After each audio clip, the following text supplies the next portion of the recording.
అప్పట్లో మనకి late night వరకు టీవీ చూసే ఫ్రీడమ్ ఓన్లీ సాటర్డేసే ఉండేది. సాటర్డే తేజ మూవీస్లో సినిమా చూసేసి సండే మార్నింగ్ బాగా లేట్గా లేచేవాళ్ళం.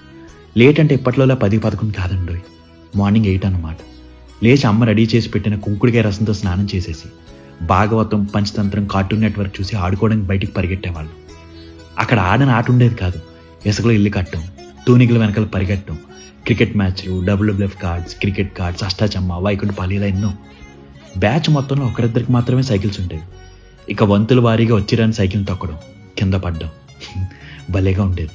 ఇంకా లంచ్ టైంకి ఇంటికి వచ్చి తినేసి 1 గంట స్లీప్ వేసి ఎండ తగ్గాక మళ్ళీ రోడ్డు ఎక్కడం. వీధిలో బ్యాచ్ అంతా కలిసి స్ట్రీట్ లైట్స్ వేసే వరకు ఒకటే ఆటలు. అప్పట్లో మొబైల్స్ ఉండేవి కాదు, మనం ఎక్కడున్నామో కూడా చెక్ చేయడానికి. ఫుల్గా ఆడుకుని మాడిపోయిన ఫెసెస్ వేసుకుని వచ్చేవాళ్ళం. రాగానే మనకి లెక్చర్ స్టార్ట్ అయిపోయేది. 6 కల్లా ఇంటికి రమ్మన్నా కదా ఇప్పటి వరకు ఏంటి అని. ఈ లేట్ రావడం, ఇంట్లో లెక్చర్స్ నెవర్ ఎండింగ్ అనుకోండి.